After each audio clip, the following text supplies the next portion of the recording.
Sunnet Mule.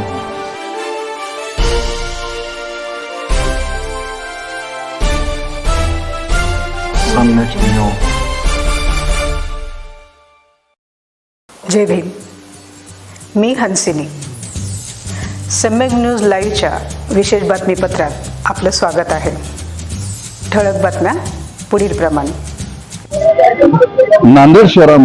Nanded शहरामध्ये आंबेडकर जयंती ही DJ मुक्त व्हावी किंवा जो काय जयंतीमध्ये प्रकार घडतो तो प्रकार होऊ नये असे विचार करून नांदेड मराठी नाऊ फाउंडेशन तर्फे मागच्या वर्षी अशा जयंती मंडळांना पारितोषिक देण्याचं ठरवलं आणि या वर्षी त्यांना ते पारितोषिक देऊन येणाऱ्या जयंतीला प्रोत्साहन देणारे प्रवीण खंदारे आपल्यासोबत आहेत. काय वाटतो तो आपल्याला की अशी ही योजना राबवावी?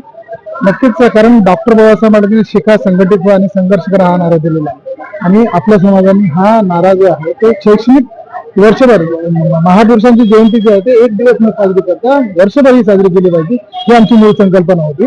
आणि या माध्यमातूनच आपण जे डीजे मुक्त आहे, कारण डीजेला 3 लाख 4 लाख 5 लाख अशी जी रक्कम आहे ती लागते आणि काही 2-3 घंट्यामध्ये जे म्हणजे चित्रपटांच्या गाण्यावर डान्स करून महापुरुषांच्या विचारांना आपण न्याय देऊ शकतो हा पण प्रश्न उपस्थित होता आणि ह्या माध्यमातून डीजे मुक्त असावी हा आमची संकल्पना होती. आणि वर्षभर शैक्षणिक उपक्रम राबवे अशा जयंती मंडळांना आपण प्रथम पाहिजे.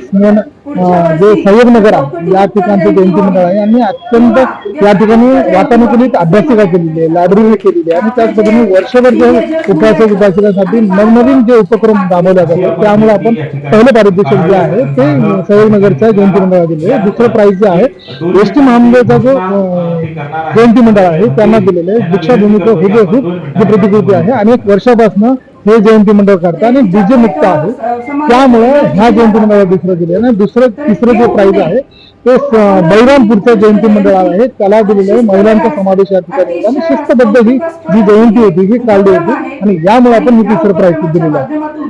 काय वाटतं मागच्या वर्षीचा जो अनुभव आहे त्या अनुभवातून जयंती मंडळाचा प्रतिसाद किंवा तुम्हाला काय वाटतं की नेमकं तुम्ही कितपर्यंत पोहोचलात किंवा तुम्हाला अजून याच्यावर काय करावं वाटतं नेमकं?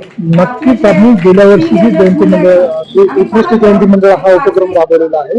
यावर्षी आम्ही उत्कृष्ट छत्रपती शिवाजी महाराज जयंती मंडळ सुद्धा आम्ही हा स्पर्धा घेतलेला आहे आणि पुढच्या वर्षी जे आहे ते ह्या दोन्ही जयंती मंडळांचा जो सत्कार समारंभ आहे तो आम्ही एकत्र ठेवणार आहोत आणि आणखी जिल्हाभरामध्ये सुद्धा असे उपक्रम आम्ही राबवण्याचा आमचा मानस आहे. आणि येत्या काळामध्ये डीजे मुक्त जयंती झाली पाहिजे आणि महापुरुषांच्या विचारांना डोक्यावर नाही तर डोक्यात घेऊन जयंती साजरी केली पाहिजे अशी आमची मूळ संकल्पना आहे आणि या माध्यमातून आमचं कार्य आणखी मोठ्या प्रमाणामध्ये आम्ही करणार आहोत. परंतु डॉक्टर बाबासाहेब आंबेडकर यांच्या जयंती निमित्तानं नांदेड शहरात ज्या मिरवणुका निघतात या मिरवणुकांमध्ये डीजे मुक्त असावा असं प्रशासनातर्फेच नाही तर समाजातर्फे सुद्धा बोललं जातं, परंतु ते प्रत्यक्षात आणल्या जात नाही अशी एक चर्चा आहे किंवा दिसूनही येतं आणि अवास्तव खर्च डीजेवर होत असतो. हा सर्व प्रकार पाहून या ठिकाणचे जे मराठी नाव फाउंडेशन आणि समृद्धी फाउंडेशन आहे या दोघांनी असा विचार केला मागच्या वर्षी की जे कोणी जयंती मंडळ डीजे मुक्त राहील, डीजे न काढता मिरवणुकीकडे आणि समाज जे काही समाजाला माहीत होईल असं काही ते त्यांनी जे काही डेकोरेट करतील अशांना आपण पारितोषिक देऊ आणि म्हणून त्यांनी फार पुढाकार मोठा घेतला आणि त्यांचं आज या ठिकाणी पारितोषिक वितरण झालं आणि ते एवढं चांगलं झालं की जी आता पुढल्या महिन्याची 14 एप्रिलला जयंती आहे या जयंती निघणाऱ्या किंवा काढणाऱ्या मंडळांना यापासून कुठेतरी बोध मिळेल आणि या पारितोषिक वितरण समारंभाला नांदेडचे पोलीस अधीक्षक अविनाश कुमार हे उपस्थित होते आणि त्यांनी जेव्हापासून ते आले ते खरंच सांगतो मला की डीजेच्या विरोधात आहेत. म्हणजे डीजेच्या विरोध म्हणण्यापेक्षा कायदा महत्वाचा आहे, त्यांना डीजे महत्व नाही, कायदा जो म्हणतो तो त्यांनी कायदा म्हणतो आणि आम्ही पाहत आलो की त्यांनी डीजे मुक्त कसं होईल याचा प्रयत्न केलेला आहेत. आता आपल्यासोबत आहेत अविनाश कुमारजी. सर, ही एक सुरुवात झालेली आहे की आंबेडकर जयंतीच्या निमित्ताने की चर्चेसत्राला आणि या पारितोषिक वितरणानिमित्ताने आपल्याला काय सांगावं वाटतं की नांदेडच्या या सर्व आंबेडकर अनुयायी किंवा नांदेडकरांना? मला वाटतं की हा फक्त एक जयंतीचा विषय नाही. आपण पाहतो की 14 एप्रिल जर सकाळचा पिरियड बघा तो अत्यंत शिस्तपणे एक आदर्श आपण सेलिब्रेशन करतो, मानवंदना देतो.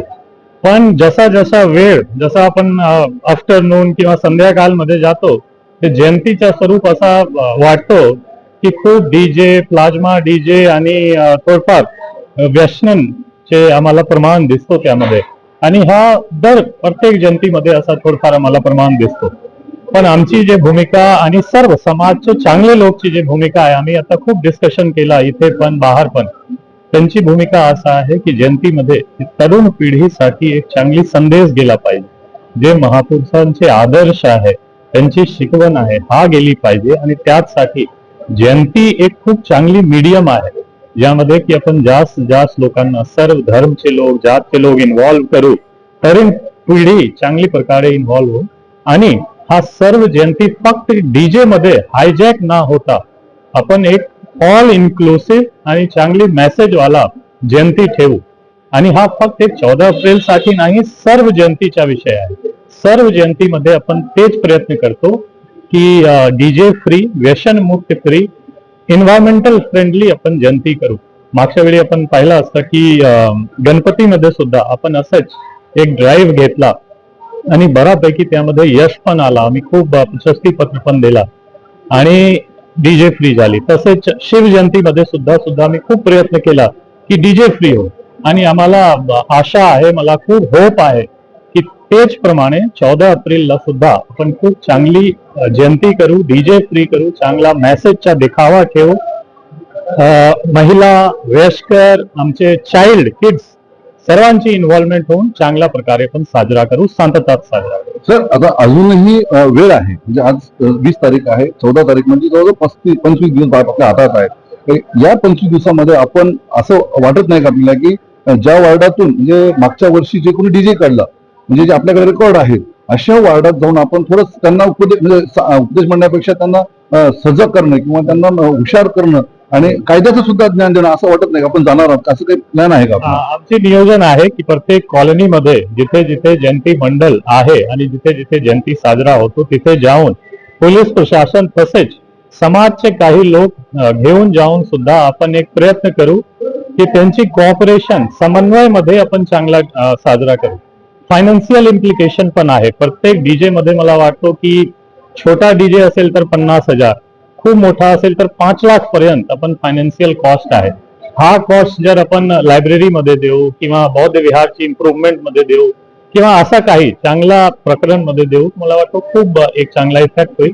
आणि त्यासाठी जसं तुमची सजेशन आहे की प्रत्येक कॉलनीमध्ये सुद्धा प्रत्येक मंडलला आपण टच करू आणि त्यांची सहकार्य घेऊन समन्वय, आमचे काही फोर्स नाही, जबरदस्ती नाही, आणि समाज मधूनच एक मेसेज आला पाहिजे की यावेळी आम्ही डीजे ठेवणार नाही. आताच आपल्याला अविनाश मास्तरांनी सांगितलं की डीजे मुक्त कसं होईल हेच प्रयत्न करणं पाहिजे आणि वार्डात सुद्धा याचं अवेअरनेस करणं गरजेचं आहे. सम्यक न्यूजसाठी मी विजय निलंगेकर, जय भीम. पाहत रहा सम्यक न्यूज लाईव्ह. बातमी पाहण्यासाठी यूट्यूबवर सबस्क्राईब करा.